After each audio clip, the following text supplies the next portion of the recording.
आपका न्यूज 18 आप देख रहे हैं और आपके साथ मैं हूं अंशिका पाठक। नीट पर सुप्रीम कोर्ट का फैसला आ चुका है। फैसला सुनाते हुए कोर्ट ने साफ कह दिया कि दोबारा परीक्षा आयोजित नहीं की जाएगी। ऐसे में विपक्ष के बार बार सरकार पर बनाए जा रहे दबाव के बीच देश की सर्वोच्च अदालत के फैसले से उन हजारों छात्रों को बहुत बड़ी राहत मिली है जो परीक्षा को लेकर संशय में थे।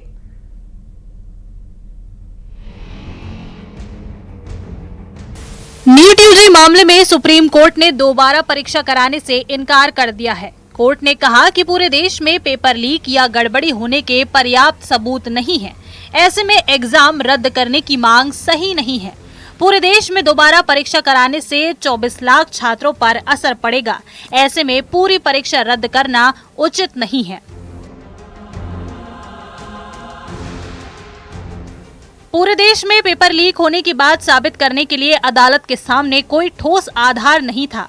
अगर कुछ सेंटरों के ज्यादा मार्क्स देखने में आए हैं तो उन्हें पेपर लीक से जोड़ा जाना उचित नहीं है। इस मामले में व्यवस्थागत लीक की बात साबित नहीं हुई है। शीर्ष अदालत के निर्देश पर आईआईटी विशेषज्ञों ने मंगलवार को अदालत में विवादित प्रश्न को लेकर अपनी रिपोर्ट सौंपी, जिसमें ऑप्शन 4 को सही माना गया। अब बुधवार से नीट यूजी की काउंसलिंग भी शुरू हो जाएगी। विद्यार्थियों के जो परीक्षा होते हैं आगे की पढ़ाई के लिए हो या नौकरी के लिए हो, उसमें zero tolerance of any kind of breach और सैंक्टिटी ऑफ एग्जामिनेशन हमारे लिए सर्वोपरि है। इसीलिए मोदी सरकार ने public examination prevention of unfair means act जैसे सख्त कानून को अमल में लाया है। हम सुप्रीम कोर्ट के सामने आज हमारी पक्ष रखते हुए ये भी वचन दिए हैं, ट्रांसपेरेंट, टेम्पर फ्री और जीरो एरर एग्जामिनेशन सिस्टम बनाने के लिए प्रधानमंत्री नरेंद्र मोदी जी की नेतृत्व की सरकार कमिटेड है। बता दें कि नीट का 4 जून को रिजल्ट आने के बाद से पेपर लीक को लेकर छात्रों में आक्रोश था। कई बार सड़क पर प्रदर्शन भी किया गया। दिल्ली से लेकर बिहार और झारखंड तक की राजनीति गर्मा गई थी, पर सुप्रीम कोर्ट के ताजा फैसले से छात्रों ने बड़ी राहत महसूस की है। Bureau report, news 18। कांवड़ मार्ग में दुकानों और फलों के विक्रेताओं के नाम उजागर करने वाले यूपी सरकार के आदेश पर सुप्रीम कोर्ट ने अंतरिम रोक लगा दी है। लेकिन अब कांवड़ के बाद संतों ने कुंभ में पहचान की मांग की है।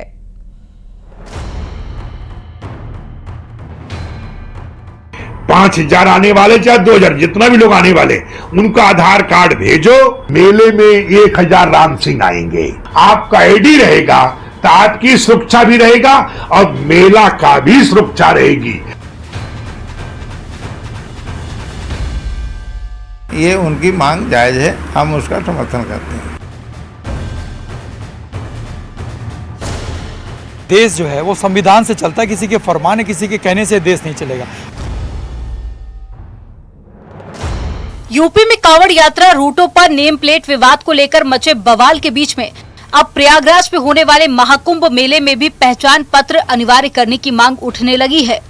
यूपी में कांवड़ यात्रा रूटों पर नेम प्लेट को लेकर उठे विवाद के बीच अखिल भारतीय अखाड़ा परिषद ने, जो कि साधु संतों की सर्वोच्च संस्था है, जनवरी 2025 में संगम की धरती पर आयोजित होने वाले देश और दुनिया के सबसे बड़े आध्यात्मिक और धार्मिक मेले महाकुंभ में पहचान पत्र अनिवार्य किए जाने की मांग की है।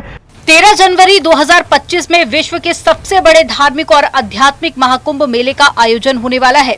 ऐसे में साधु संतों की सर्वोच्च संस्था अखिल भारतीय अखाड़ा परिषद ने महाकुंभ में आने वाले सभी लोगों के लिए पहचान पत्र अनिवार्य किए जाने की मांग सरकार से की है। पहचान के लिए उसको ये हमारी चिंतन है कि प्रत्येक आदमी को आज मेला में चुनौतियों से भरा हुआ है। कहीं भी आदमी मतलब जो है हिंसक रूप से बहुत ज्यादा पैदा हो रहे हैं। अब उनसे कोई हिंसा न हो, कोई घटना न हो।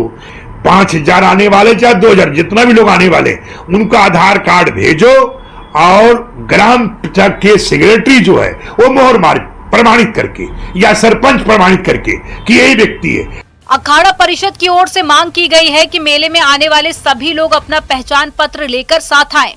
उनके मुताबिक लोग सिर्फ पहचान पत्र ही न लाएं बल्कि उसकी कॉपी भी प्रमाणित कराकर अपने साथ लाएं, ताकि किसी घटना के बाद में लोगों की आसानी से शिनाख्त की जा सके और पुलिस प्रशासन को भी कार्रवाई करने में आसानी हो।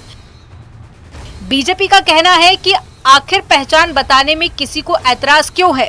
बीजेपी संतों की मांग का समर्थन करती है। उन्होंने जो कहा है कि पहचान छिपाने का क्या मतलब है। पहचान तो सबको रखनी चाहिए, नेम प्लेट लगाना चाहिए, दुकानों पे लिखना भी चाहिए।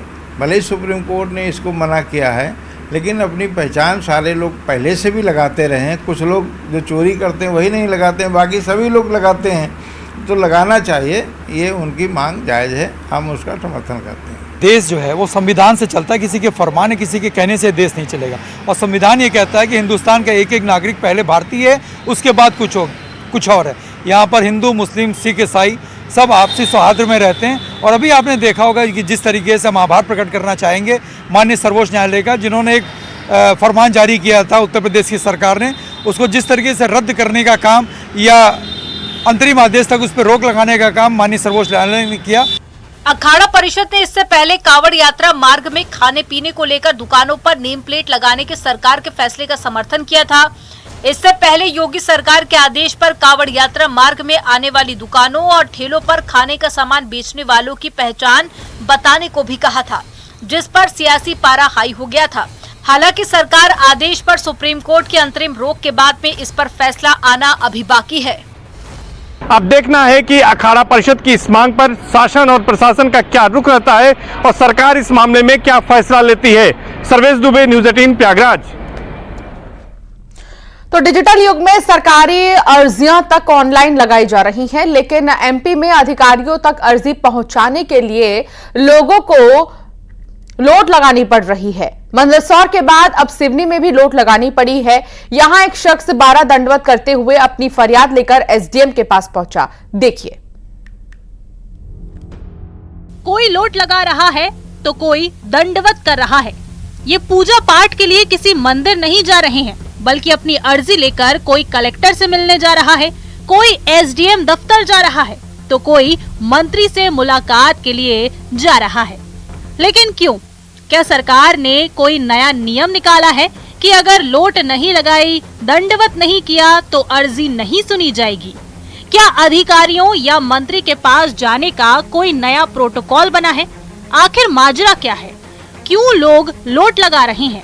क्यों सड़क पर दंडवत कर रहे हैं? पहले बात सिवनी की करते हैं, जहां सड़क पर दंडवत कर रहे इस शख्स का नाम थमन साहू है। थमन साहू एसडीएम कार्यालय जा रहे हैं। शायद इस मेहनत को देख अधिकारी पिघल जाएं, शायद अधिकारियों को अपनी ड्यूटी याद आ जाए, शायद इनकी अर्जी सुन ली जाए। थमन साहू घनसौर के रहने वाले हैं। पिछले 5 सालों से ये पटवारी, तहसीलदार और कब्जाधारियों से परेशान हैं। इनकी 2.5 एकड़ जमीन का सीमांकन नहीं हो रहा है। दफ्तरों के चक्कर काट कर थमन थक चुके हैं। आखिरकार थमन 12 किलोमीटर दंडवत करते हुए एसडीएम के पास पहुंचे। दफ्तर की सीढ़ियों पर लेटकर अपनी परेशानी बताई, जिसके बाद एसडीएम ने जमीन का सीमांकन किए जाने का आश्वासन दिया। आवेदन लगाया जिले की टीम को, आपने दीवार बाउंड्री खींच ली और रिश्तेदारी अभी तक नहीं की है और दीवार बाउंड्री खींच ली। आवेदन लगाओ ना, आज तक लगाए थी। कब लगाया आवेदन? कागज वहीं जमा कर दिया, कल ले जाना, आज ले जाना, कल ले जाना, यही समस्या है। क्या दिक्कत? नकल आवेदन लगा दो, नकल ले लगाइए थी, उससे लगवाए रीडर को नकल आवेदन है, पंचनामा नकल दे दो, तो उसके जवाब दे मिले। ये 4 साल से परेशान मैं जाना क्या आपको वही करते हैं। अब चलिए मंदसौर का ये वीडियो देखिए। भू माफिया से परेशान होकर ये किसान लोट लगाते हुए कलेक्टर के दफ्तर पहुंचा है। जिस शख्स पर किसान शंकर लाल की जमीन हथियाने का आरोप है, वो कलेक्टर कार्यालय में पदस्थ बाबू का बेटा है।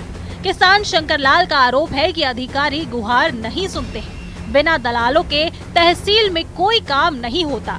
किसान का ये भी कहना है कि उसकी 9 बीघा जमीन धोखे से बाबू के बेटे ने अपने नाम करा ली है। जमीन के लिए वो 2010 से लड़ाई लड़ रहे हैं। किसान ने अब कलेक्टर से गुहार लगाई है। गरीब किसान को न्याय मिले, इसके लिए प्रशासन को मामले की जांच करानी चाहिए। थमन साहू और शंकर लाल को अपनी अर्जी अधिकारियों तक पहुंचानी थी। किसी ने लोट लगाई तो किसी ने दंडवत किया। महासमुंद के एक सरपंच को भी लोट लगानी पड़ी है। पक्की रोड की मांग को लेकर सरपंच ने दिल्ली में प्रदर्शन किया। ये सरपंच सड़क पर लोट लगाते हुए परिवहन मंत्री नितिन गडकरी के घर पहुंचा। तो अर्जियां सुनी जाएं, इसके लिए क्या अब आम जनता को यूं लोट लगानी पड़ेगी? अगर अधिकारी अपनी ड्यूटी ईमानदारी से करते, पब्लिक की परेशानियां दूर करते, तो लोगों को यूं दंडवत नहीं करना पड़ता। Bureau report, news 18। और अब बात रील की खुमारी की। रील के लिए लोग जान तक जोखिम में डाल रहे हैं और हाल ही में मुरैना में रील के चक्कर में एक नाबालिग की जान चली गई, लेकिन इसके बाद भी लोग रील पर रील बनाए जा रहे हैं। अब 2 युवकों ने जेल के सामने रील बनाया, देखिए।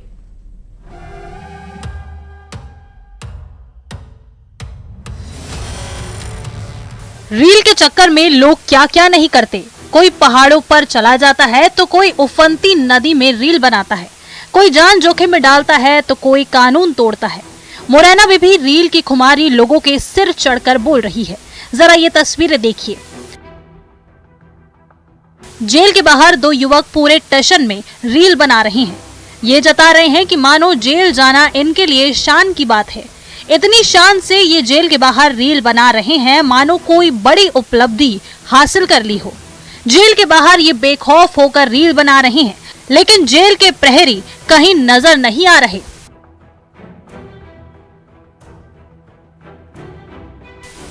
मुरैना में हाल ही में रील के चक्कर में एक नाबालिग की जान चली गई थी। करण नाम के बच्चे ने रील बनाने के लिए गले में फंदा लगाया था और दोस्तों को वीडियो बनाने के लिए कहा था।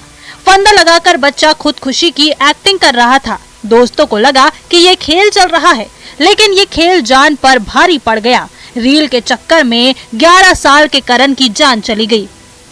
नाबालिग ने रील बनाने के लिए गले में जो फांसी का फंदा लगाया था, उस फंदे ने हकीकत में उसकी जान ले ली। हैरान कर देने वाली ये घटना मुरैना के अंबाह की है। यहाँ 11 साल के बच्चे करण परमार की रील बनाने के दौरान जान चली गई। जेल के बाहर रील बनाकर ये युवक क्या जताना चाहते हैं? ऐसी रील से धाक तो नहीं जमती।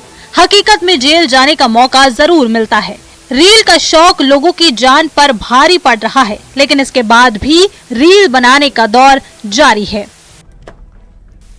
मुरैना से न्यूज़ 18 के लिए अमित शर्मा के साथ bureau report. YouTuber Elvish Yadav की मुश्किलें अब कम नहीं हो रही हैं। सांपों के जहर के मामले में एक केस में ईडी ने जो है पूछताछ की है। अब मनी लॉन्ड्रिंग के इसी केस को लेकर एल्विश की लखनऊ में पेशी हुई। ईडी के लखनऊ ऑफिस में ईडी ने एल्विश को पूछताछ के लिए बुलाया था, जबकि सांपों की तस्करी और स्नेक वेनम मामले में उन पर पहले से ही केस दर्ज है और मामला कोर्ट में है। अब अगर मनी लॉन्ड्रिंग से जुड़े कोई सबूत मिलते हैं तो एल्विश की मुश्किलें और भी ज्यादा बढ़ सकती हैं।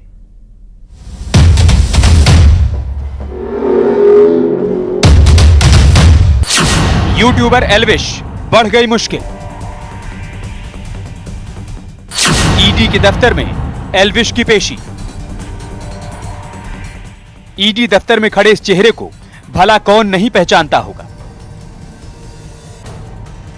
सांप के जहर का सौदा करने का आरोप और उसी आरोप के बाद दर्ज हुआ मनी लॉन्ड्रिंग का मामला। कभी कोर्ट में पेशी तो कभी ईडी दफ्तर के चक्कर। एल्विश यादव मंगलवार को प्रवर्तन निदेशालय की लखनऊ यूनिट पहुंचे। यहां ईडी ने एल्विश से पूछताछ की। जो उन्होंने मांगा था वो मैंने सबमिट करा, अभी वो बताएंगे।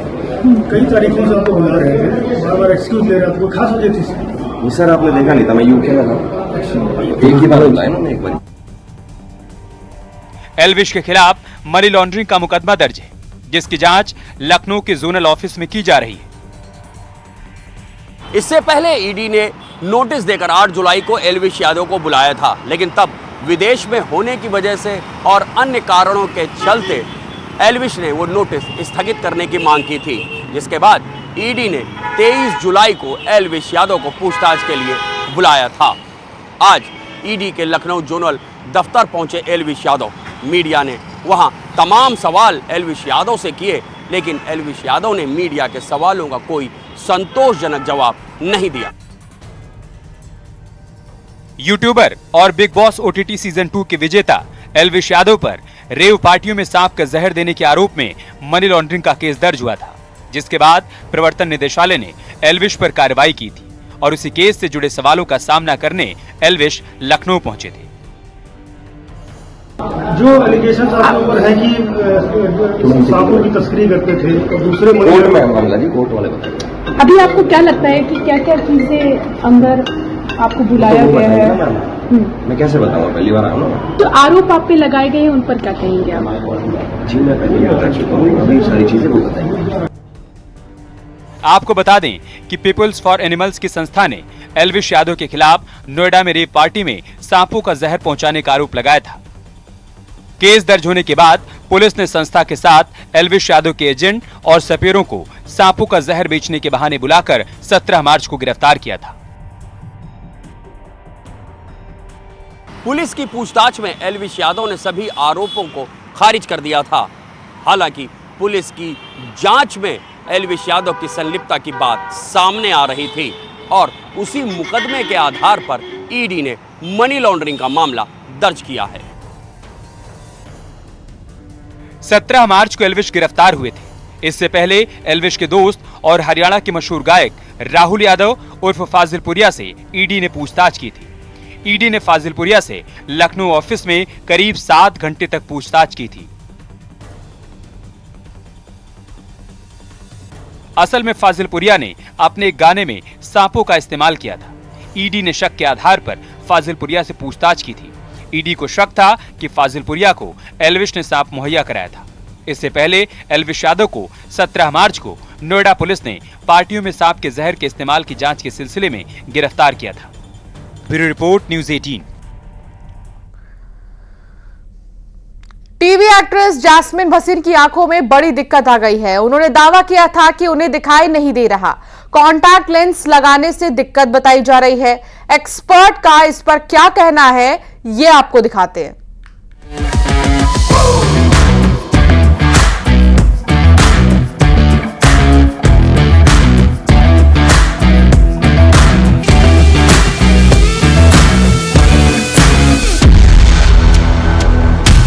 आंखों में कॉन्टैक्ट लेंस लगाना कितना खतरनाक साबित हो सकता है, जानी मानी TV actress Bigg Boss fame Jasmin Bhasin की इन तस्वीरों को देखकर आप समझ सकते हैं। यह घटना 17 जुलाई की है, जब जैस्मिन भसीन दिल्ली में एक इवेंट में आई थी। कॉन्टैक्ट लेंस पहनने की वजह से उनकी आंखों को नुकसान पहुंचा और कॉर्निया पूरी तरह से डैमेज हो गया। थोड़ी ही देर बाद उनको दिखना भी बंद हो गया और हालत इतनी खराब हो गई कि उन्हें पूरे कार्यक्रम के दौरान काला चश्मा पहनना पड़ा। बिना सहारे के वो एक कदम भी नहीं चल पा रही थी। 17 जुलाई के इस वीडियो में आप देख सकते हैं कि एक लड़की हाथ पकड़कर उन्हें मंच पर लाती है और जब वो कार्यक्रम स्थल से बाहर निकली उस वक्त भी उन्हें सहारे की जरूरत पड़ रही है। कार्यक्रम के तुरंत बाद जैस्मिन भसीन को आई स्पेशलिस्ट के पास जाना पड़ा, जहां उनका इलाज अब भी चल रहा है। जैस्मिन ने खुद एक सोशल मीडिया पोस्ट के जरिए लोगों को अपने इस तकलीफ के बारे में बताया। उन्होंने जानकारी दी कि अब उनकी स्थिति में सुधार हो रहा है। जब उन्हें कॉन्टैक्ट लेंस लगाने के बाद आंखों में तकलीफ शुरू हुई तो वो तुरंत डॉक्टर के पास जाना चाहती थी, लेकिन इवेंट के कॉन्ट्रैक्ट की वजह से ऐसा वो नहीं कर पाई। उन्होंने बताया कि उनकी टीम ने उन्हें काफी सपोर्ट किया और जब उन्हें कुछ भी दिखाई नहीं दे रहा था तो आंखों में काला चश्मा पहनकर उन्होंने टीम की मदद से इवेंट में परफॉर्म किया। जैस्मिन का कहना है कि उन्हें अब भी कुछ दिखाई नहीं दे रहा है। दर्द के कारण वो सो भी नहीं पाती। डॉक्टर्स ने उनकी आंखों पर बैंडेज लगाए हैं। उन्हें रिकवर होने में अभी 5-6 दिन और लग सकते हैं।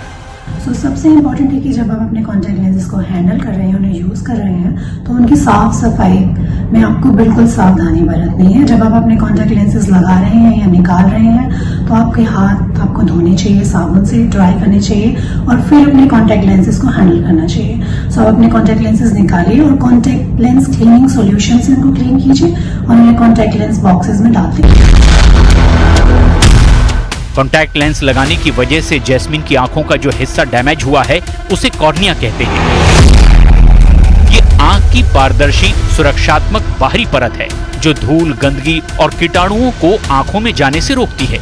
ये सूर्य की तेज यूवी रेज को सीधे आंखों तक पहुंचने से भी रोकती है। लेकिन जब इसमें दर्द होने लगे, आंखों में सूजन आने लगे या फिर देखने में दिक्कत होने लगे तो ये कॉर्निया डैमेज होने के संकेत हो सकते हैं। इस घटना के बाद सवाल ये उठ रहे हैं कि क्या कॉन्टैक्ट लेंस लगाना सेफ है?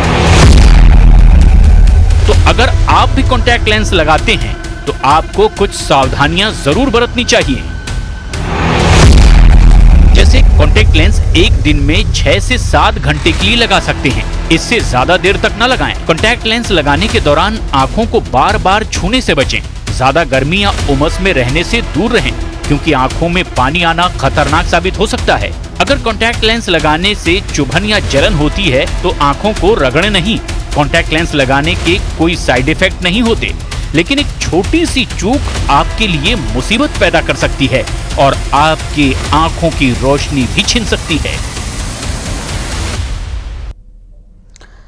गुरु पूर्णिमा के मौके पर 3 दिन के उत्सव में शिरडी में रिकॉर्ड दान आया है। साई के भक्तों ने अपने बाबा की झोली रुपयों से, पैसों से, सोने चांदी से भर दी है। साई ट्रस्ट की ओर से 20 से 22 जुलाई तक गुरु पूर्णिमा का उत्सव मनाया गया। इन 3 दिनों में करीब 2 से 2.5 लाख भक्तों ने साई समाधि के दर्शन किए हैं और साई की झोली में 6 करोड़ 25 लाख रुपए का महादान दिया है। ये अपने आप में एक रिकॉर्ड है। साई मंदिर की हुंडी खोली गई और दिन भर इसकी गिनती होती रही। दान में मिली रकम से साई ट्रस्ट भक्तों को सुविधा मुहैया कराता है। साथ ही साल भर करीब 2 करोड़ भक्तों को मुफ्त भोजन, मुफ्त अस्पताल, KG2 PG शिक्षा और देश और राज्य में आई आपदा में मदद भी करता है। गुरु पूर्णिमा के मौके पर 3 दिन के उत्सव में शिरडी में रिकॉर्ड दान आया। 6 करोड़ से भी ज्यादा का दान।